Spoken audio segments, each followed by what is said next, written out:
computer. Okay, hi everybody. I'm Dan Winter, as you know, and with me today is Bridget.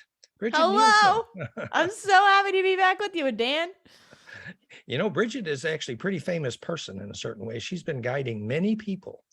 And Bridget, in fact, Bridget told me that many of the people that work with her are dealing with issues around astral hygiene and abductions and the grays and all kinds of color stuff. And she's sort of in the middle of some of those conversations.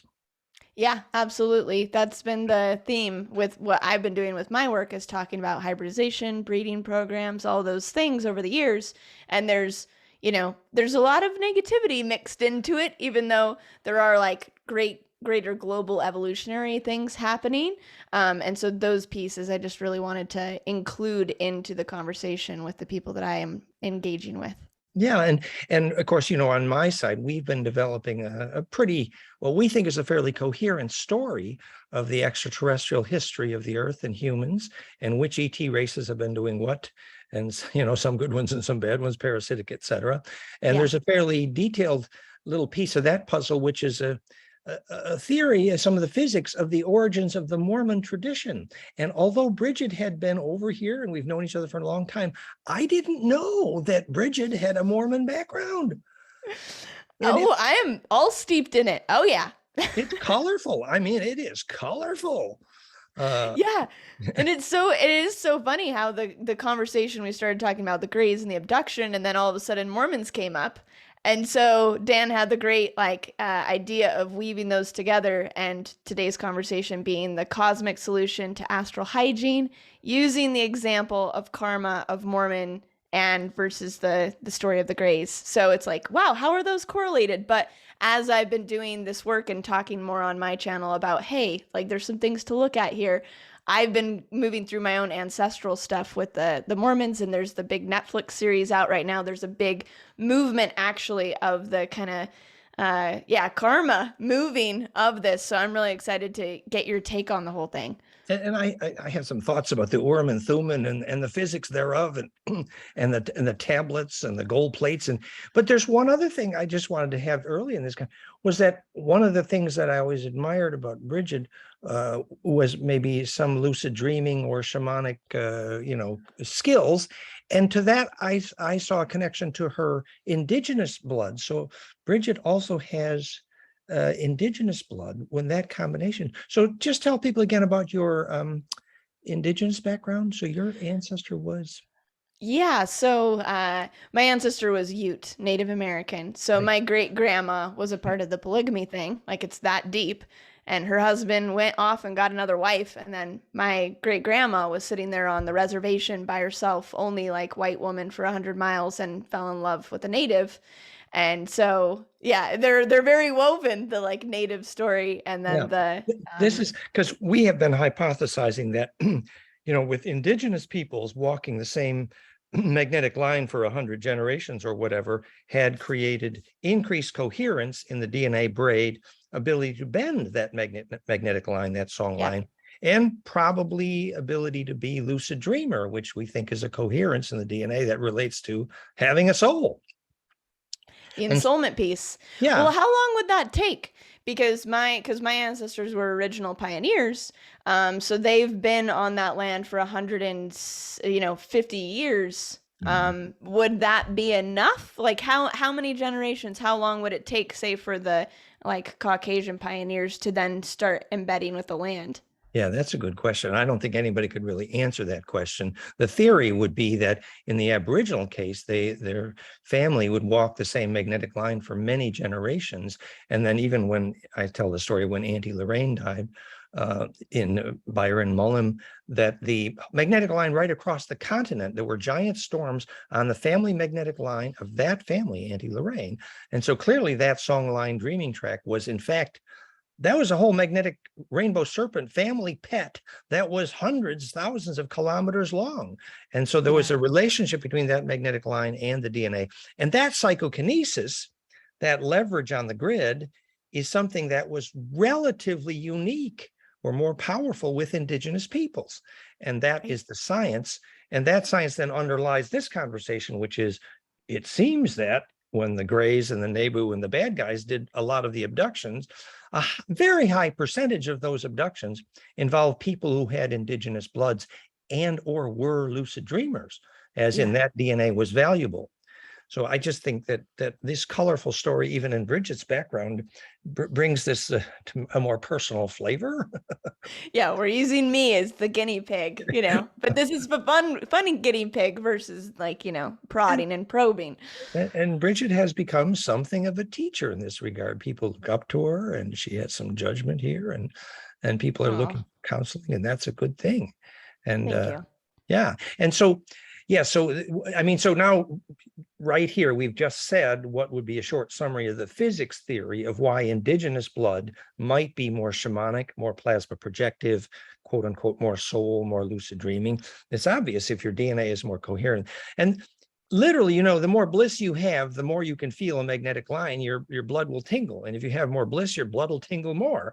And the indigenous peoples called this great spirit.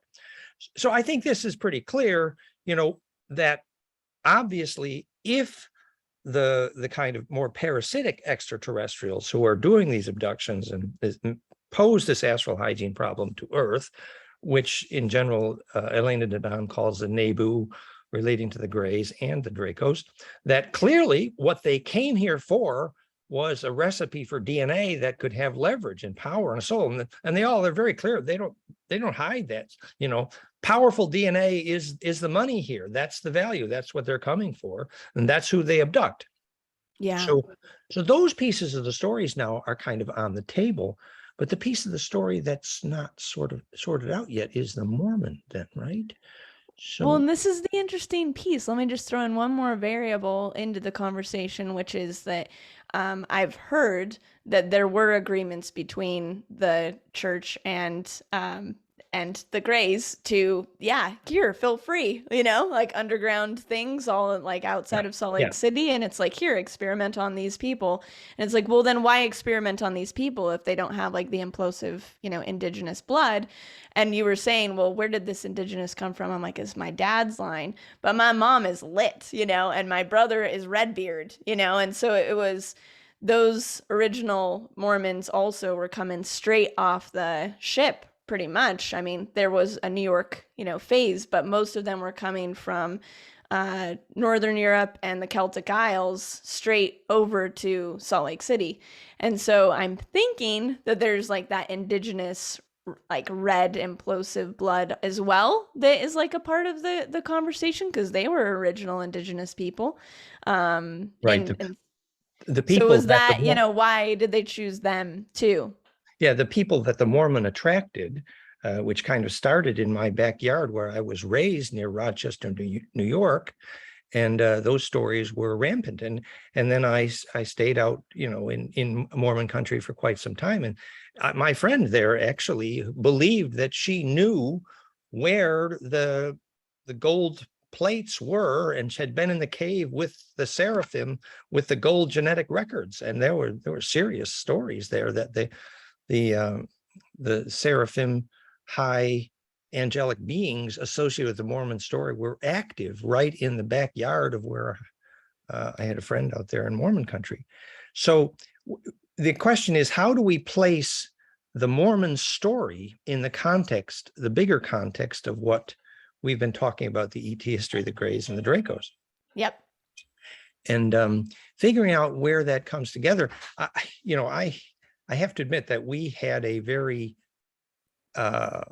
specific belief about Joseph Smith, actually, the Mormons, that comes indirectly from Anton Park's study of Enki and the Anunnaki, which is that the language which Joseph Smith was studying deeply, Old Egyptian, Chaldaic, actually, the Chaldean Old Egyptian, that's the language which Joseph Smith studied in depth just before he figured out, quote unquote, how to interpret the tablets to read and the theory, and here's the theory, that the Urim and Thummim, which he's using to read these letters, which obviously are genetic records, and the genetic records obviously are, let's see if we can make a soul.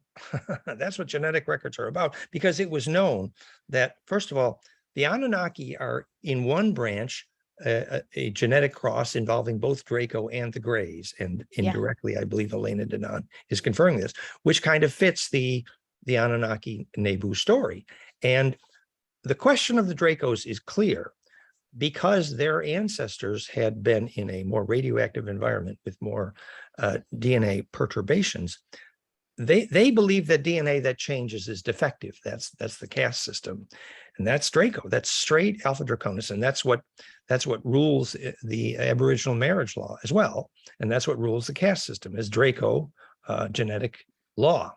And so the reason the Mormons are keeping genetic records is because that is a Draco tradition. And the nature of those genetic records is a sequence of symmetry operations of magnetic donuts burned into copper plates or gold plates.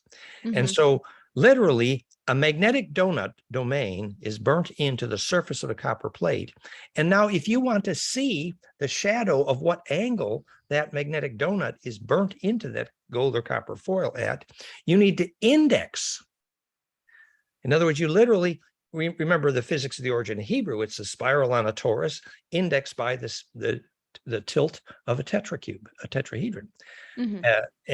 And so the Urim and Thummim, we believe, piezo translucent transparent tetra, indexing the phase angle of the magnetic donuts burnt into the surface of the gold or copper plates, which are genetic records because remember, the DNA codon sequencing is the same tetracubic array.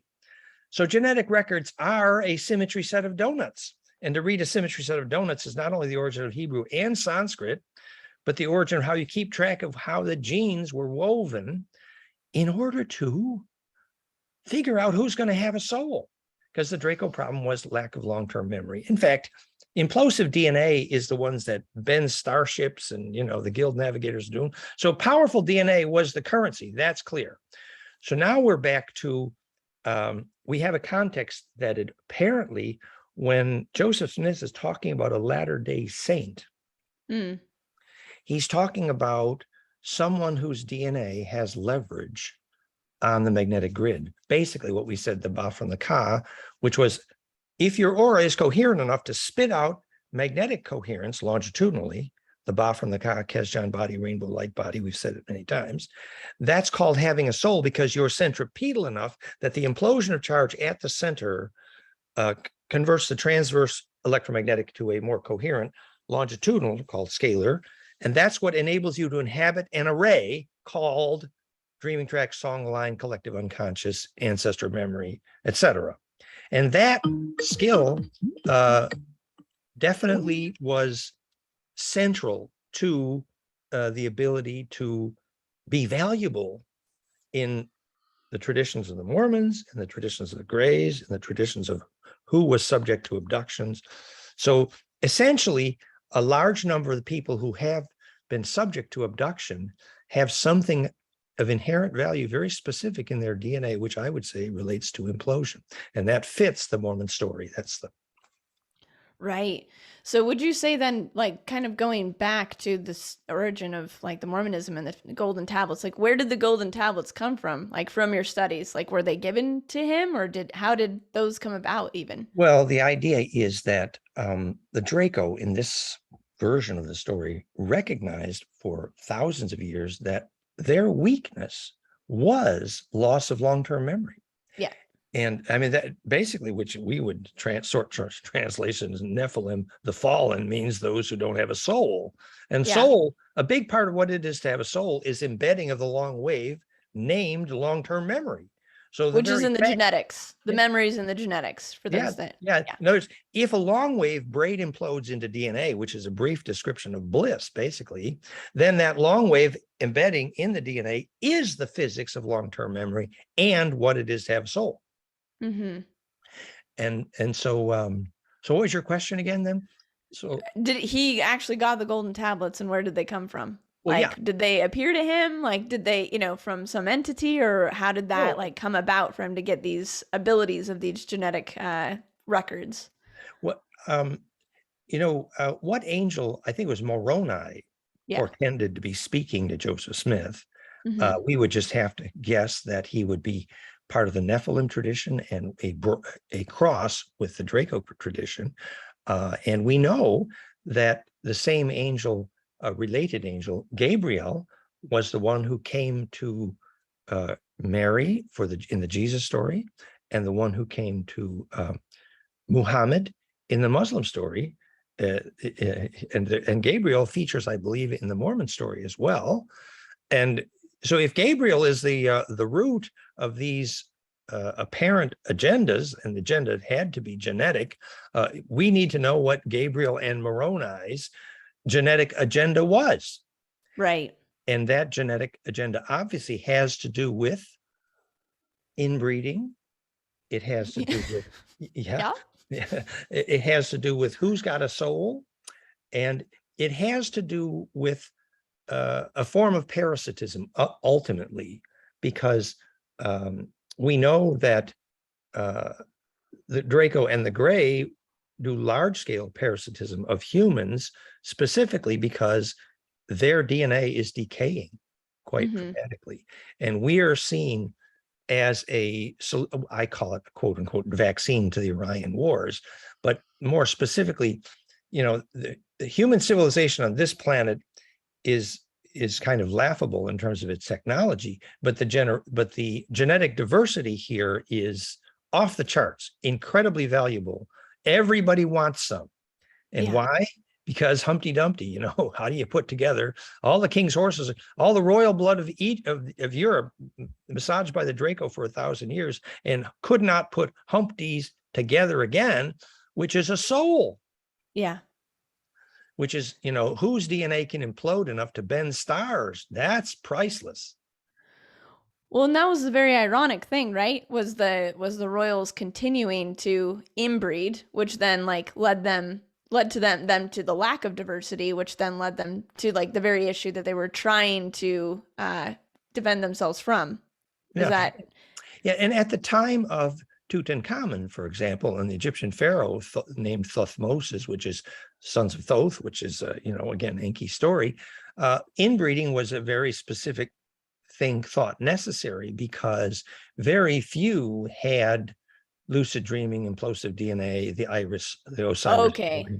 Ability. So they're just whoever does, let's just keep on doing it with them, but then that causes other problems. And that's right. For those that don't know much of the Mormon story, it's very much so that way. It was kind of this inbred, I think one of the most inbred places in the world is southern Utah, kind of a thing. There you go. Because they just keep on rotating, and you'll see I look a little bit different now, but I mean when you go, if you're around it, you're I can point them out. I can just be yep, that's one of them. That's from their line, because it's so obvious. Even the look of how they feel and look has been inbred for 150 years. Now it's changing because there's a lot of mixing happening, but there's a lot of that happening. And that is a profound indicator of a kind of agenda which suggests a parasitic history.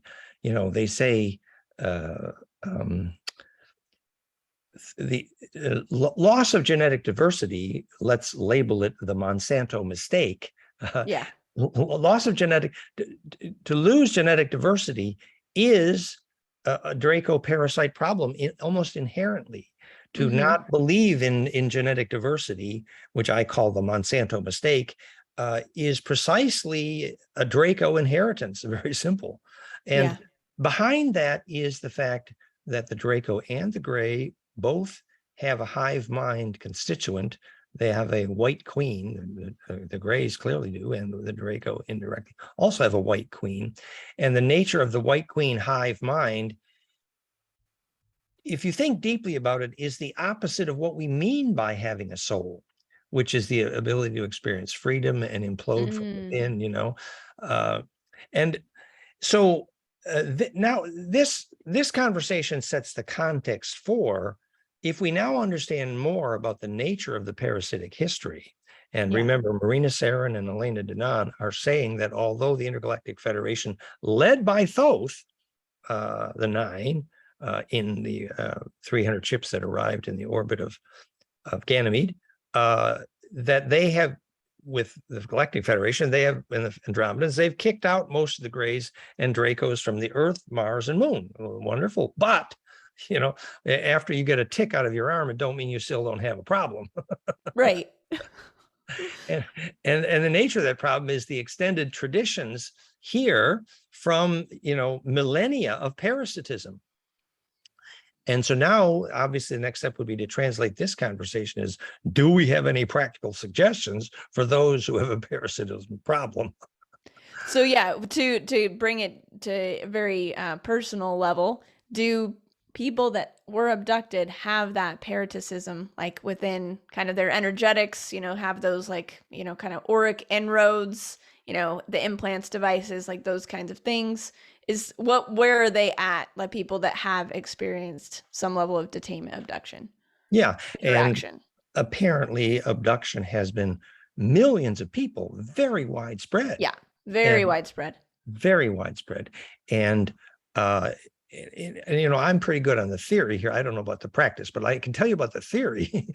And that is, if you can't do it, teach it, but the theory is that the Greys, the Nebu, as Elena Danaan calls them, have always said that they got in here by agreement. Right. And that the fact of the Orion Wars is such that even the Greys and the Nebu are very insidious and really started the Orion Wars. And they sneak in with lots of lies. One of those famous lies is the Greys telling Eisenhower that, well, we're the humans of the future coming back to the near past, and we need to fix our DNA and we need your help, which is a sob story they use all over the galaxy and a real, sucker punch. But the point is that even the Greys didn't dare come here and do large-scale abduction until they had an agreement. In this case, with Eisenhower, got sucked in by MJ-12 and Greada, that whole disaster story, which started 300 years later. The Andromedans went backwards in time and found where a wave of chaos spread through the whole galactic sector from that moment. And that's when they sent back the Galactic Federation here and said, we got to fix this. We got to kick these damn Dracs and Greys out of here because it's affecting the whole galactic sector. This was a huge wave of radiating chaos. Parasitic Nazi dark fleet, doing human enslavement across the solar system. This was messy.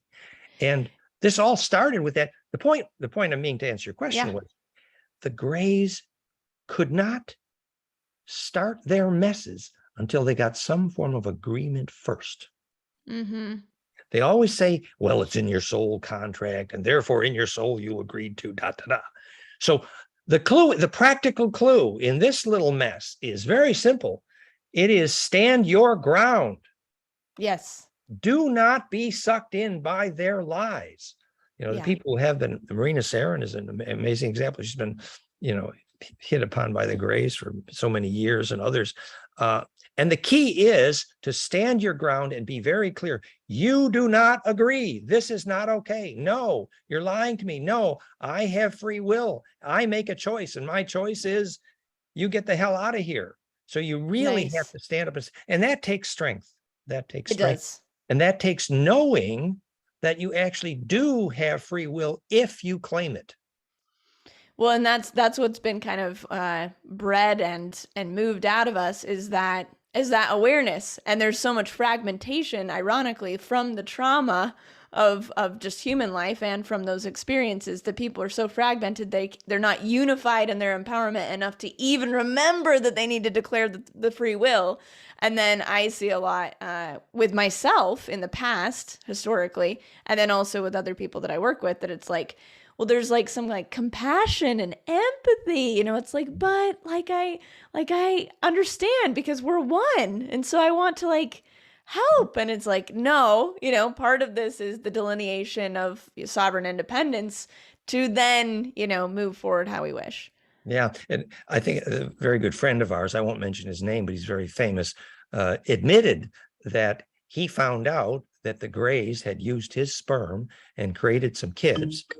Yeah. They're calling now. Hi.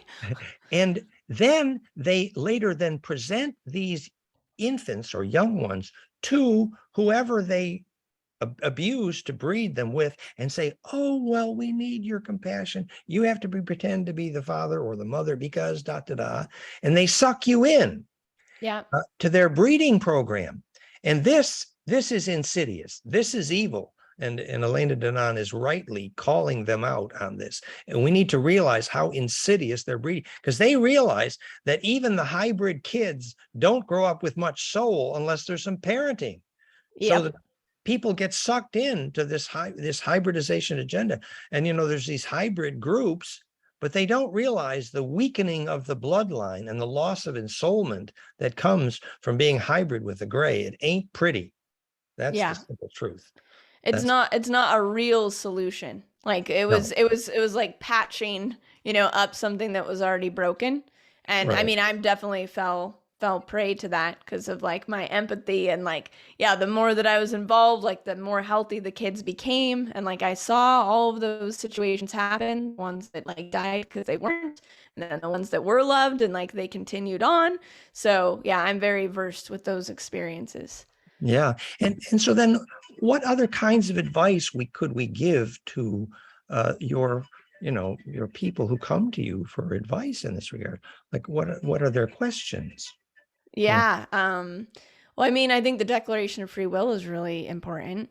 And then how to, I think, kind of like reinstate that astral hygiene, like post, because I mean, a lot of it's just kind of hidden, trauma or like kind of, compartmentalized or something, but how to like return to that, the very gift that they have, that implosive space of why their genetics was taken in the first place, to strengthen that, to align with the higher benevolent plasma beings and live out their purpose. So how to like realign, I think, would be a interesting conversation. That's right. Which essentially means follow your bliss, which means do your spiritual hygiene so you can be in your place of power and then have power in your own aura to make your own decisions, which means if you make bad astral hygiene decisions about diet and you weaken yourself, living in metal buildings and eating bad food, eventually your aura gets weak and you become more susceptible. And an example of that would be, I mean, it's famous and cliche, but it's important to point out that alcoholics or people who are depressed explicitly get holes in their aura, and it is measurable, and that makes you more susceptible. And the opposite of that is if you have any kind of bliss practice with some discipline, your aura becomes more implosive.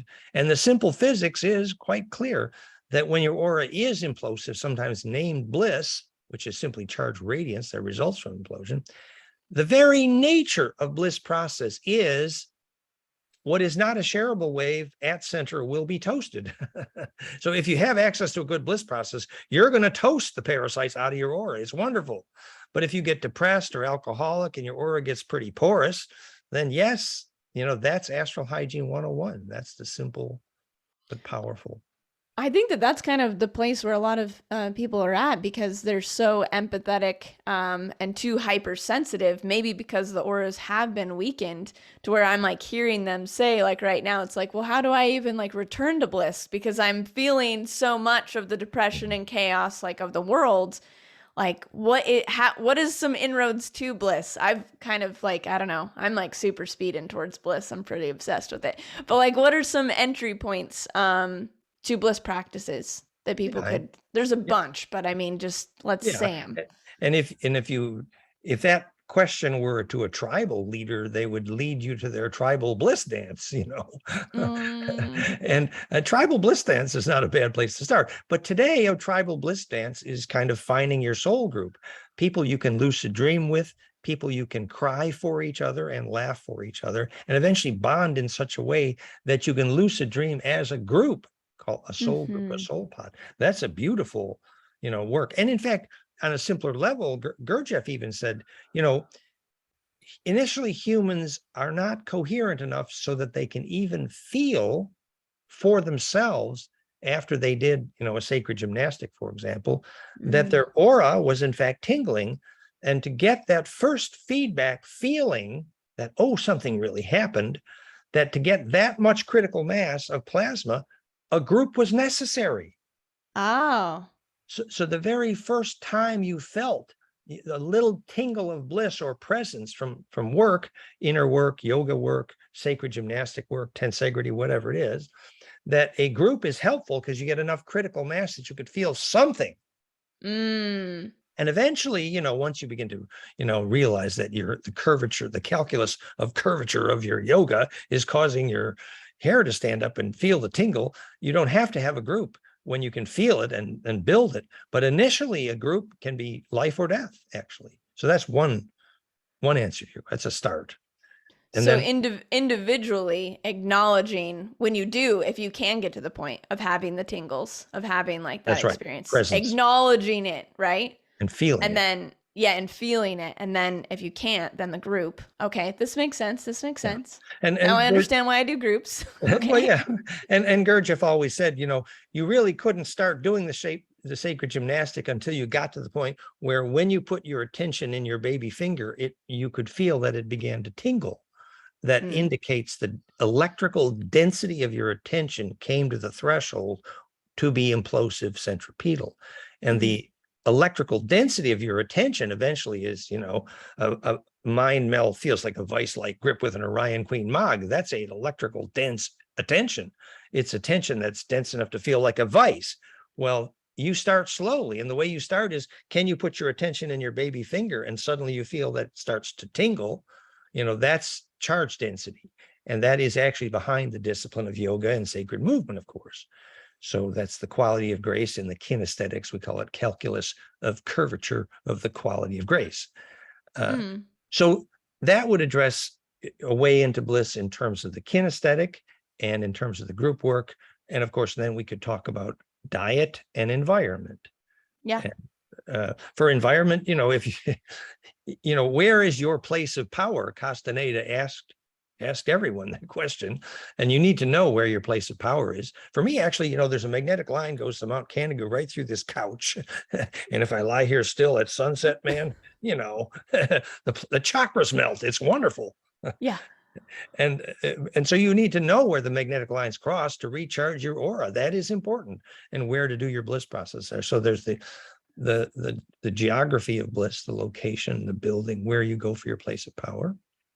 Yeah, I really felt because I think from our first conversation, it was like, the natural materials and not being in a metal building, like having that be able to auric in bed, was a powerful experience. And then the one that really caught me that I've sat with since our first call was the love. Like it's like, okay, well, what do you do like in this 5G city metal thing that you're sitting in? It's like, well, if you have like the love of like a family, or your like partner, beloved, or community, whatever, and that love is like enough to create that field. And I've been really tuning into that and just seeing like the immense truth of that. Yeah. And that actually gets trickier and trickier as the world gets messier and messier, doesn't it? Like, when everyone is feeling life threatened, it's very difficult to create the safe space enough for love. And that Mm-hmm. is, yeah. And yet at the same time, recognizing how important that is, and to really Yeah. nurture and nourish that in the group, people can be really loving. And it's why empathy is how the aura grows, and how empathy is the name for the who steered the time chair at Montauk, and empathy is the name for the origin of implosion in the aura. And yeah, And and that's the solution to the connection. Like how you were saying, you need to be able to like feel yourself and feel other people and have your like soul group and like the connection, the love. And that's where I think the depression and all these other weird energies are coming in, is this isolation. So like yeah, like it is imperative to everything, to your soul, to like find your soul tribe and like be in loving, empathetic feeling connection. And that's just true. yeah, that is so well said, so well said, and so difficult as the everything about government and the way our culture works around money is designed to make that impossible, is what it appears. Yeah. What a challenge that is. And yet, you can start that by creating safe spaces where the Hmm. feeling of love is possible in small groups in your soul family, your soul pod. And that relates nicely to our group that's forming now, luciddreamteam.com, which is our Mm. project to create a team of lucid dreamers around the planet that function as a kind of immune system, that if there's parasitic plasma, which can be even interplanetary, a lucid dream team can address these things. Yeah. But step one is to learn how to lucid dream as a group, and a group, loving pod is step one toward that. So it all fits into the same picture, doesn't it? Yeah. Well said. Well said. Yeah. And so the other category we usually mention when people ask, well, what are the pathways into bliss, is diet. And, I learned something interesting. Jason was here from Connecticut for a week, and he said that he lost like 20 some pounds when he realized that seed oils were mostly unnatural and mess you up, actually.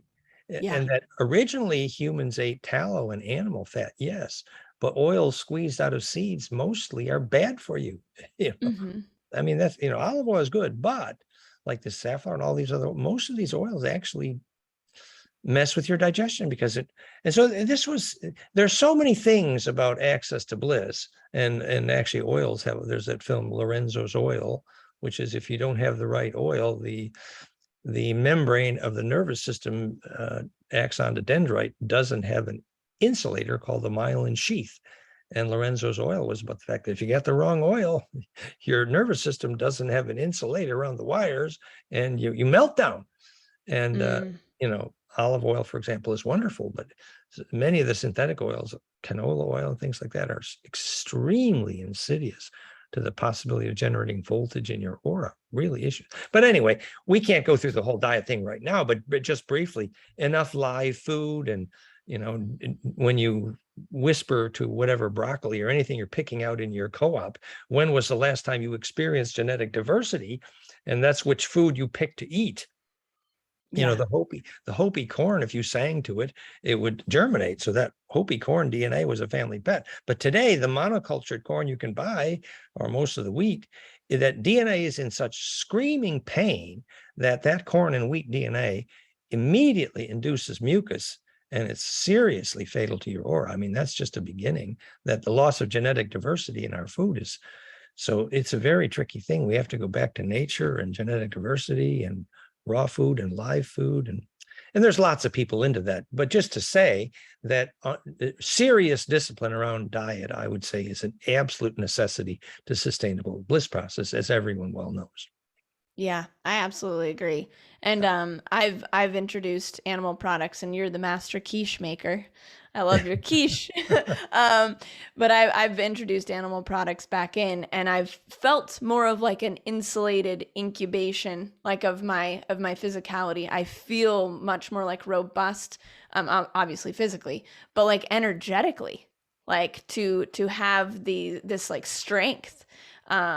Required, and I'm not sure exactly why that's the case. I mean, definitely the fats, the good fats, I mean, feed mitochondria, like they help our DNA.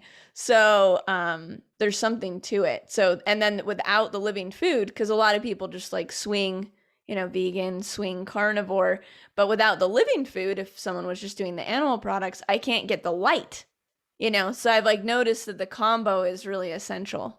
Yes, and remember, the Aboriginal tradition was, and Steve Trivick taught us this in Australia, was the Aboriginal tradition is, when you're going spearfishing, the night before, you need a lucid dream to meet the fish that's going to agree to share its dreams with you, and then you can spear that fish, and then you can commune with the memories thereof.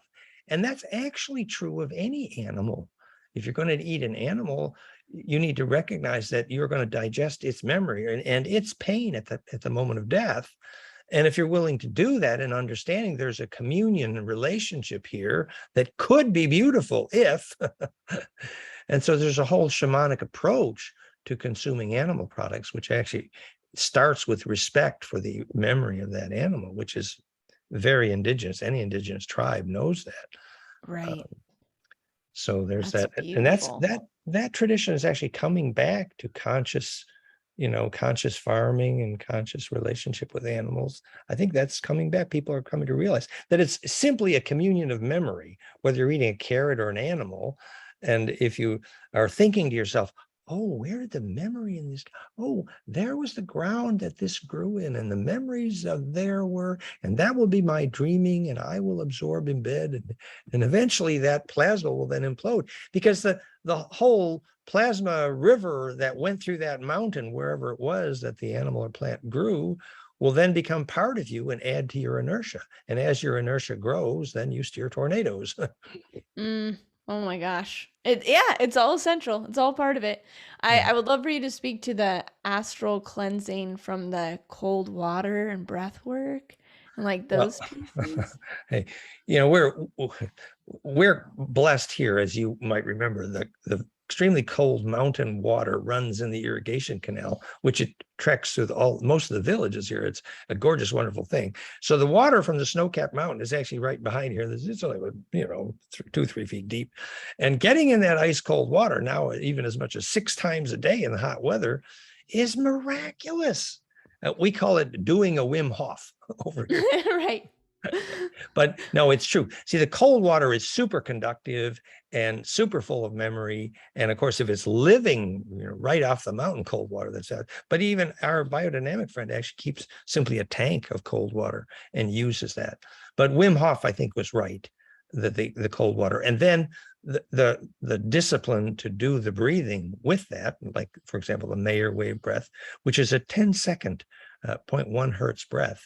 And that's the most important frequency in the blood pressure and driver of the LF of the HRV and the Kundalini, the Mayer wave breath. So the 10-second breath is an example of the slow wave breath. And that all of those things, the breathing techniques and the cold water, and then combined with the yoga. And that's right, that then the implosion in the aura is possible. And the first thing you notice, you spit out some mucus, Mm. and the more still you get, the more you spit out the mucus. And basically what's happening is your aura is ejecting what does not have the right dielectric. So in effect, after you have a bliss experience or so you do the cold water, you spit out mucus and you take a pee. Well, what your body is doing is sorting internally to become a better capacitor, actually. Mm. Which means the low dielectric material that will not support charge distribution is spit out, literally. And so if you have the patience to allow your body to implode, it will then spit out and eject the wrong conductivity, which is the mucus. For example, fried food will make a huge amount of mucus and slow down that conductivity.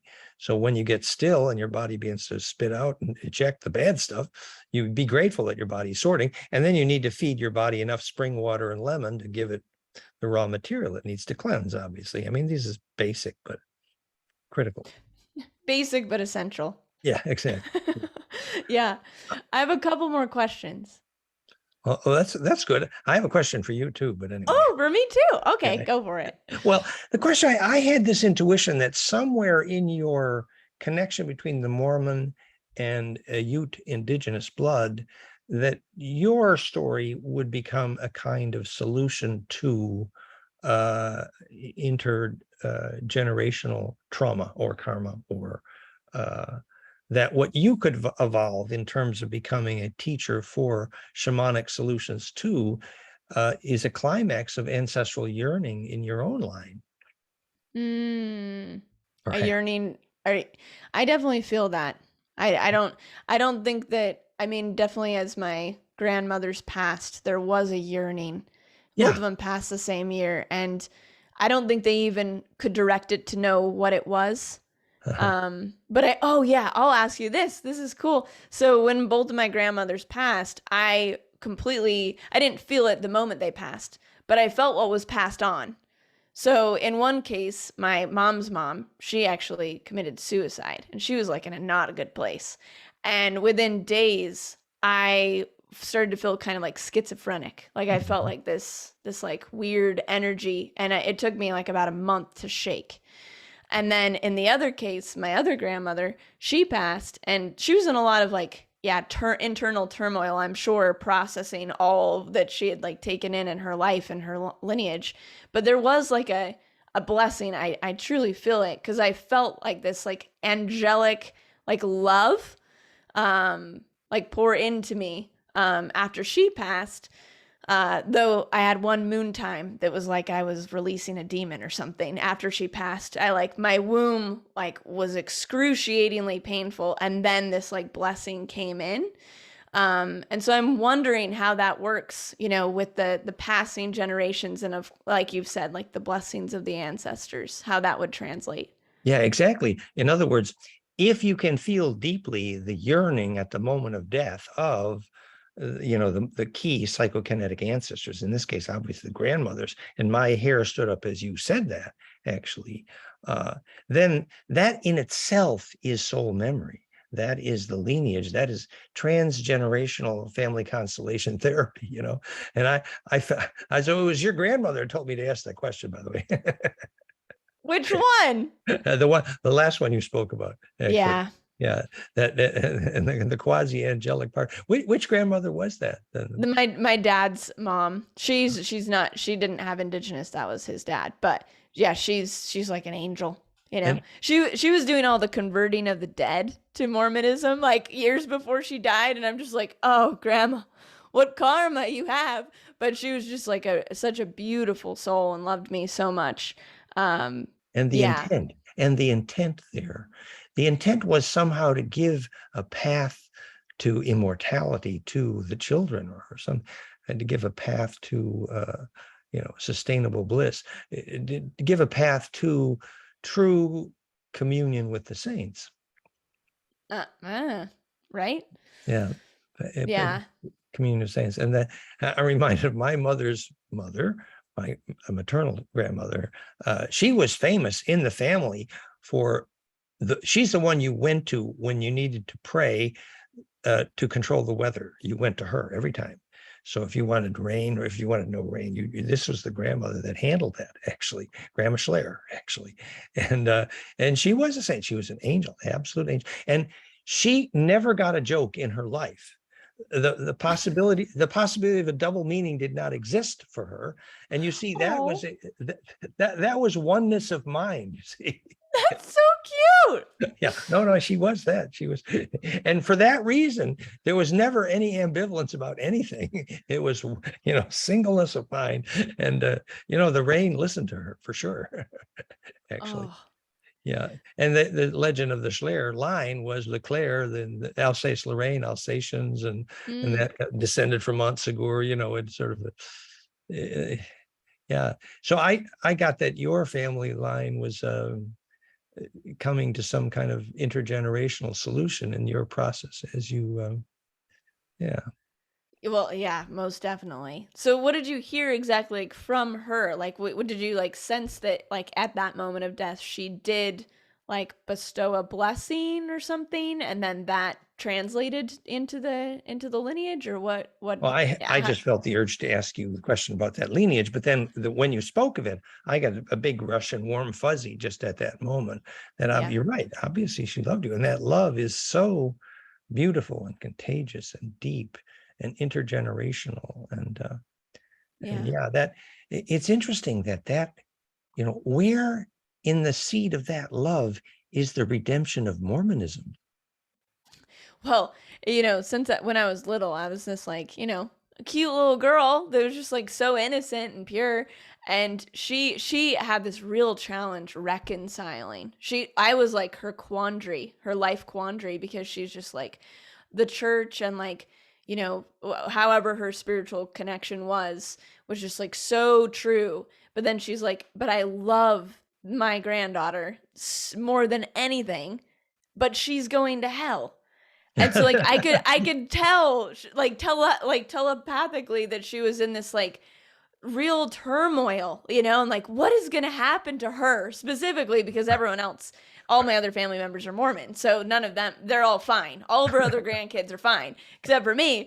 And so maybe it was that it was like actually she is going to be fine. Like actually like, Yeah, I don't know. And more than that, their concept that everyone's going to hell who does not accept Mormonism, fundamentally needs to be reinvented. That actually what it is to go to hell is to be isolated from memory. Oh. And that, That makes sense. yeah, and that if that pure embedding, literally, hey, Ave, heaven, ancestral memory, the communion of saints, literally, electrically, as in a longitudinal plasma array, the lucid dream songtrack, that is heaven. So Mm, actually, the Mormon tradition needs an electrical update, in my view. right. That it's not about the personality of anything. It's about ability to embed in the longer array of the communion of saints and that nest of memory. That is heaven. Well, and isn't that the point? It's like it's one of those things that the very exclusion Yeah. of everyone else or certain people or certain acts or whatever is not shareable, which Yes. then creates the block of the very thing that they're wanting, which is like ensoulment and memory to continue through the line. That's right. So in effect, this is the cure for the disease called religion wars in general. That when the pure science of these things arises, the irony is that her belief that you are going to hell is probably the exact opposite. You are going to be the one to teach how to go to heaven. Hmm. And there is some Yeah. beautiful irony there, isn't there? Yep. Like And I'm gonna create it all shareable, and like reconnect like the whole land, the whole line, and like now I am at this point where it is like integrated in me, and I don't have my own adversarial. I'm not meeting the other side in that polarity. I'm like, oh, let's blend all of this, and that's how I feel when I go to that area and that region, and the land feels that. And then I have like other friends that are Mormon, and they go back, and like everything goes wrong, and I'm like, but you have to embed, like you have to like that's right. accept all of it. Become the land, and you and Arthur and the land are one. Whom does And the it rest? people Yeah. and the culture and all of Yeah. it. And you have healed that. So I think your grandmother should be proud. Thank you. Well, what would that mean for the other side? Like, so for my other grandma that like committed suicide, at her death, and like there was this, yeah, chaos that came down. I definitely felt it to me. And the only thing, I was with Patrick at the time, and he was like, "Whoa, like you are not you anymore." And I was like, I don't even know what to do. And I had a trip planned to Europe. And so I went, I think I ended up going back to like Scotland and like these other areas. And once I got to Europe and like on that land, everything balanced and I came back to myself.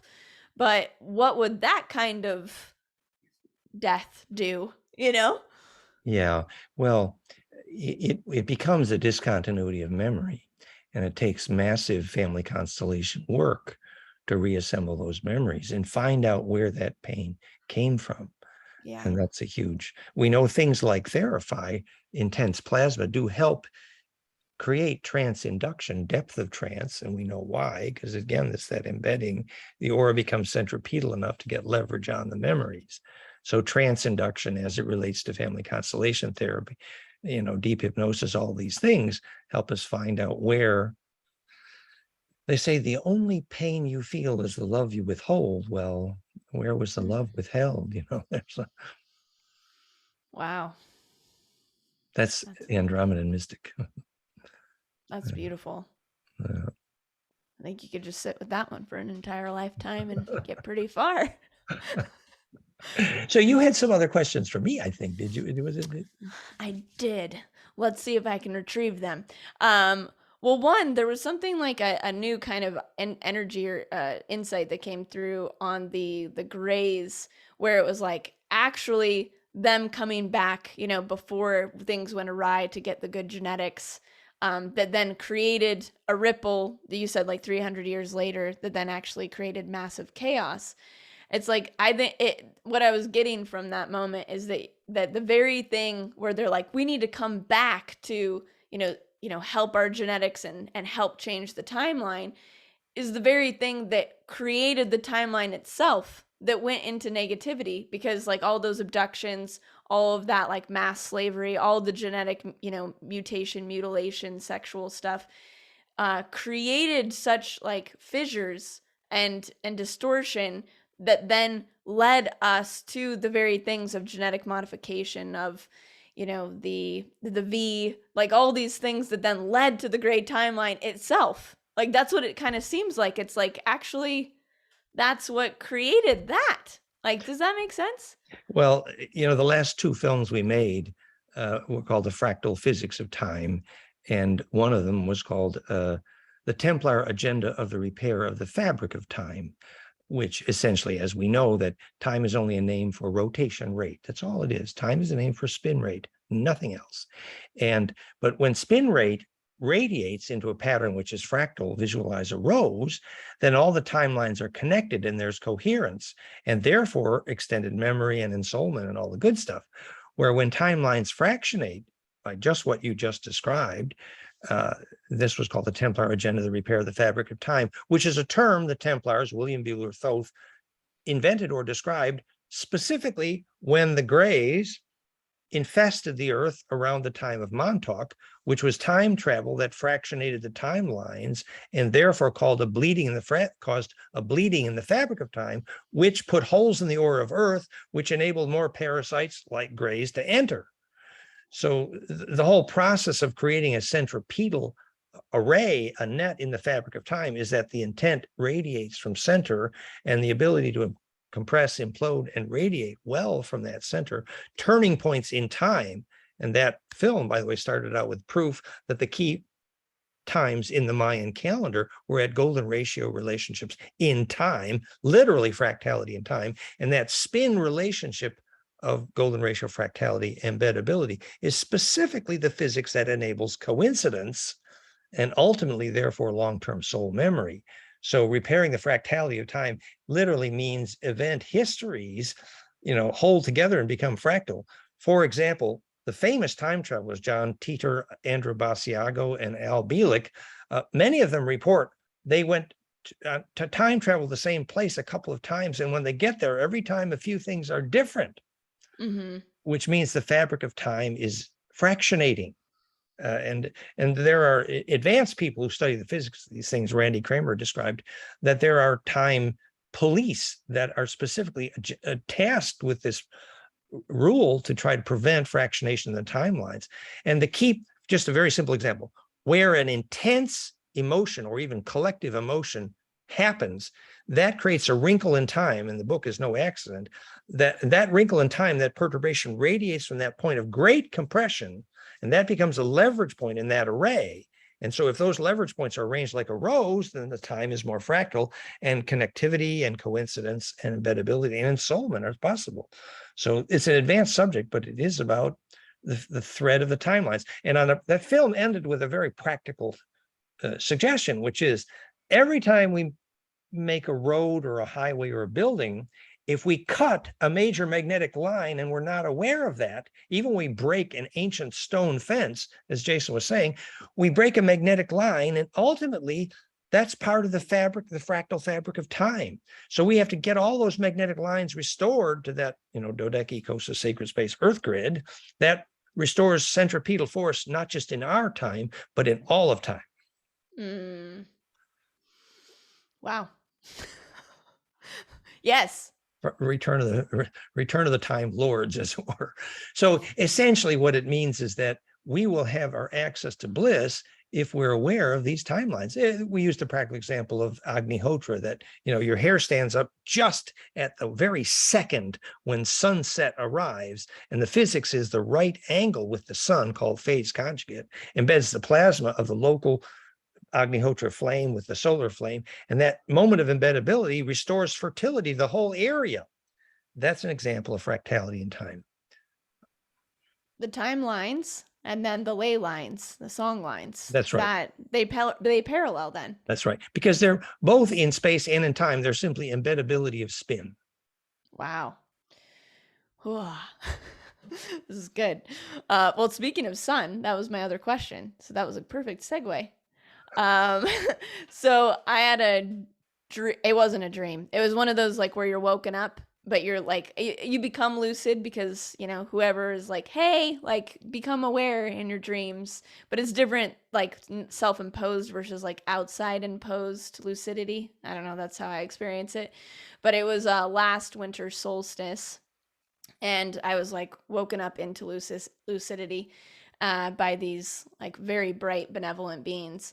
And they were showing me that the sun is a looking glass. And that at Mhm. the time of sunrise and at the time of sunset, but particularly sunrise, they were emphasizing sunrise, that at that moment, like it was a complete um, communication portal to any like being, like any benevolent being and any consciousness, any transmission that is wanting to be had. And that is like the moment, that is the time. And it was encouraged for me to like start waking up at sunrise and watching sunrise and communicating through that, which I did ish. I'm not like a super bright morning person, but I started to, and that was really powerful. But like, what's going on there? Well, that's that's a beautiful story. That's right. In fact, the sunrise would actually be even more powerful than the sunset, in the Yeah. sense that, the sailor must face the wind in order to steer. So the plasma wind of the sun coming toward you, obviously the right angle phase relationship of the sun with the horizon is more phase conjugate perpendicularity, how you phase conjugate lasers, which is how you implode the plasma, which is you in your relationship with the sun. So that makes total sense. But also, I'm reminded of the Essene tradition, and I'll even mention our Essene Saint Grace, um, that part of her bliss process was sun gazing at sunrise on the water, even. And Mm. you know how the green, if you've ever studied the physics of the green flash in rainbow physics, the green flash at sunrise will happen only if the atmosphere is fractal, Mm. which is also the physics of why rainbows exist, really, because the phase sorting of rainbows are caused by fractality, actually. So the sunrise on the water gives you even more phase discipline and relationship with, as it were. And so the process of sun gazing and embedding the sun, and then to understand the sun is literally an eyeball. That is a very advanced, deep shamanic principle, that the advanced shaman will experience the heart of the sun as cool and inviting and as an eyeball. We had a group called the Solar Shamans for years who did that work. And those who weren't ready would get dizzy. But those who were ready to see through the heart of the sun, and this heart of the sun, remember, the clairvoyance showed the Anu, the shape of the 7 spins, 5 spins, Anu slipknot, which is sun god, literally. That is an eyeball. And we now know why kids see without their eyes. They all say, oh, I saw a plasma vortex tube inside my head. I looked through the tube and then I could see without my eyes, because the plasma vortex center, when it implodes, is the eyeball. That is the physics of consciousness, explaining exactly what you take with you when you go outside your body, like when you lucid dream or die. That's the physics of consciousness, is that plasma vortex. Well, guess what's in the heart of the sun? A big one. The best eyeball around. And every Yeah. shaman knows. And so basically, historians who studied Christianity, for example, all conclude it's just one in a long line of, quote, sun god religions. Mm. Osiris, you were important if you could inhabit the eye of the sun. And so clearly, the physics of how the sun is an eyeball is a good introduction to how shaman use a phase conjugate mirror, the Olmec Blackstone mirror, and John Yeah. Dee's mirror, and Nostradamus mirror. This is actually a phase conjugate mirror, which today is called looking glass technology, which is how they see the future, actually, looking glass technology, which is a phase conjugate mirror. Very simple. And it introduces time reversal. So the heart of the sun as the ultimate visioning tool. So your dream is so appropriate, dear. Good work. Thanks. I need to follow it, Yeah. fully. But at I, this point, my body will just wake up at sunrise. Like it's just like yeah. everything is wanting me to connect with it. Yeah. But this is an important relationship to build because I've heard you say, I don't know all the nuance around it, but that we exit through the sun when we die. Is that That so? every Egyptian would tell you that.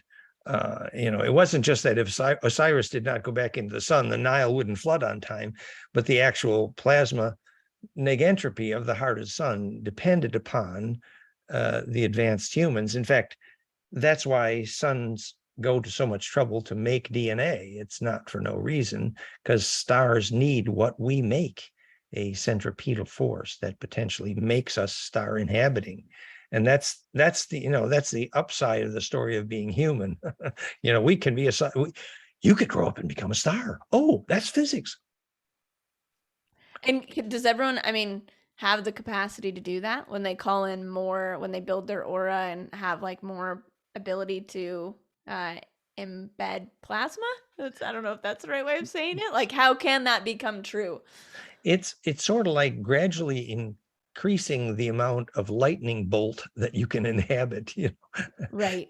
That's why you start your Kundalini gently, but as you become able to sit in more and more plasma fire, and it becomes more and more centripetal, you inhabit a larger and larger plasma domain, eventually affecting the sun. We know that when a million children sang the same song, the sun responded 11 times. It was measured. Well, what did the sun do? The sun and the solar flares decreased, actually, because Mm, humans made something centripetal that affected the sun. And but to go through the heart of the sun in the shamanic ritual and not come back dizzy required exactly the same physics successful death requires, which is, have you processed every memory that's not shareable? Because when that implosion starts, death, for example, your whole life is going to pass through in front of your eyes, and that's also true of intense bliss.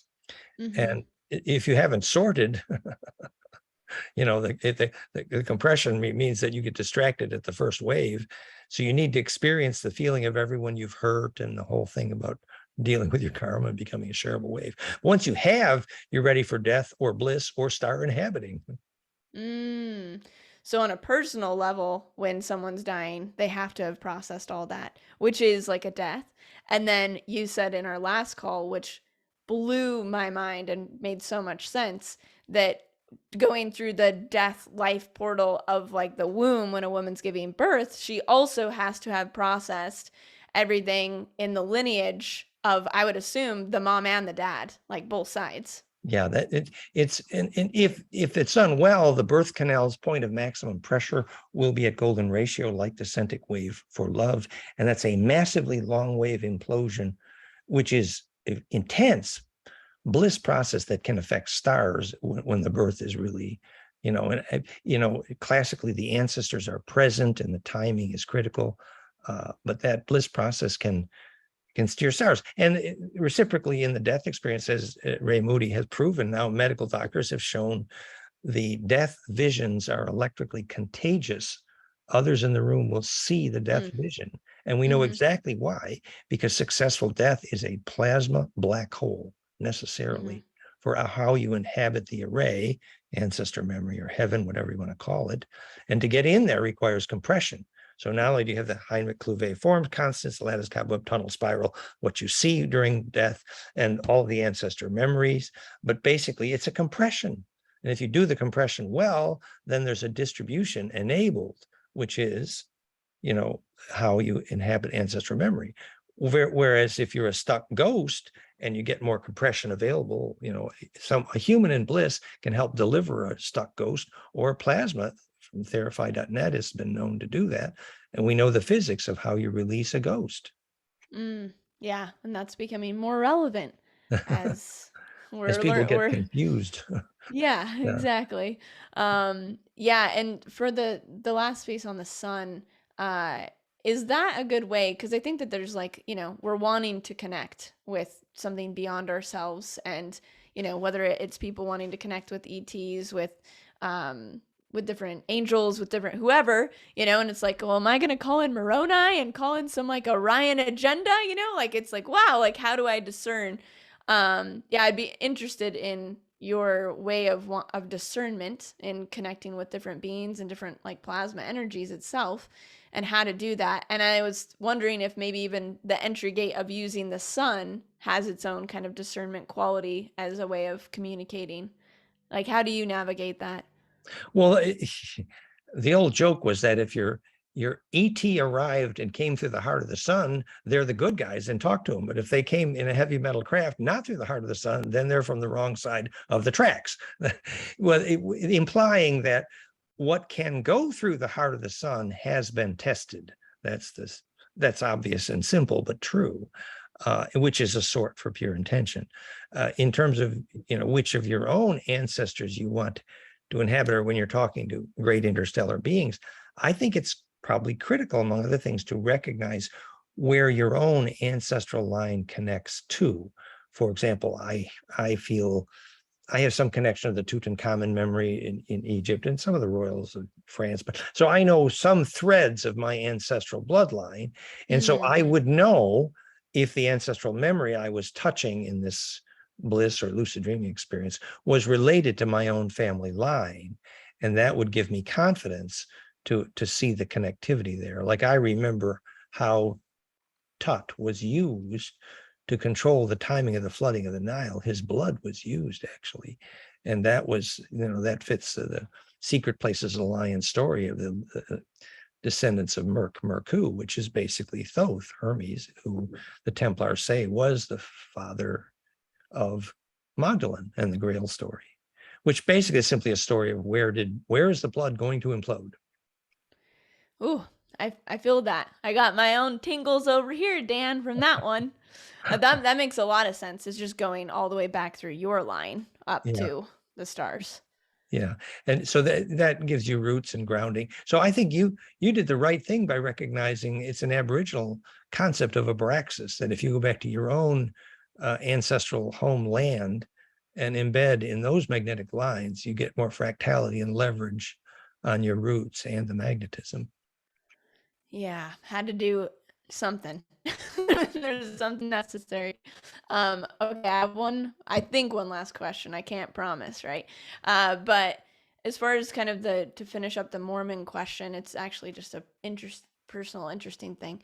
Because this Netflix documentary is like out, and it's, it's a subsect of the Mormon polygamists. It's a very like rare fundamentalist group.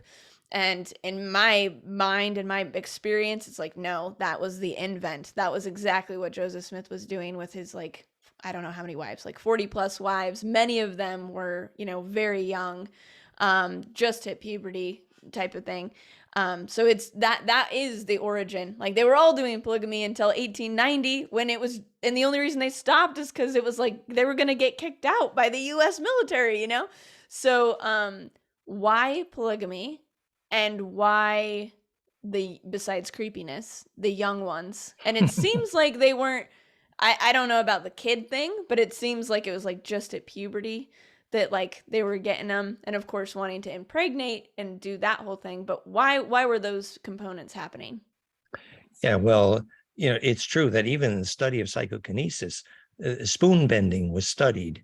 And the moment when kids can bend spoons has a lot to do with puberty, actually. So the moment of plasma psychokinesis erupts radically with the beginning of puberty. That's real, and it's plasma power. And in this case, it could be parasitic. The other side of this about the polygamy, the Orion Wars were a war of the sexes. There's just no way around that. And every single Earth religion, pretty much in my simplistic original study, said that every major religion on Earth began with the fundamental tenet of fear of women. Right. So fear of women is the beginning of all Judaism. Fear of women is the beginning of Muslimism, fear of women, and so where did the fear of women come from? That's why I started studying the ETs. And so males demonstrating their power over women, oops, what does that suggest to you? It means the fear of women was not over yet, actually. Yeah. And that's why in the Aboriginal tribes, the men and women shaman had a different language, and that difference in language was specifically what Joseph Smith was studying. The female. Oh, really? Oh, yes. That Anton Turks identified the Chaldean, the two. I need that slide. It's at fractalfield.com says Zeitlin. You see the language tree, and you see which language, the men versus the women, that Joseph Smith was studying at the moment when he figured out how to interpret, which means, unfortunately, that this was deeply rooted in the sex war, simply put. And so remember the word Asa-Uru, Asuras, means queen of the Draco, queen of the dragon. Actually, Uru doesn't mean evil Draco; it just means dragon blood. There can be a wonderful side of that too. But the psychokinesis of the women was feared. And we know for sure that the Anunnaki in Anton Park's book, when they left the Pleiadians, the Pleiadian Tegatan, read Swaru, make no apology, they're simply female dominated totally. And in the Pleiadian Tegatan tradition, they have become almost 80% women now, because they use parthenogenesis, because it's just not convenient to involve men. But, and this is an extreme example. So we Yeah. know where the fear of women came from. And that clearly, in my view, would be a big part of the root of the polygamy, which was, the psychokinesis of women was feared. And the Right. way to control that was, the male patriarchy, basically. So if you study how patriarchy is proven to cause the spread of deserts, which is simply loss of permission to touch for water vapor.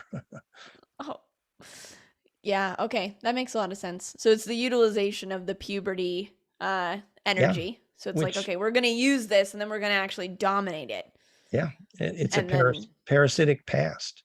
And it's the opposite of balance, actually. So I think you're right. We need to see the root of that clearly.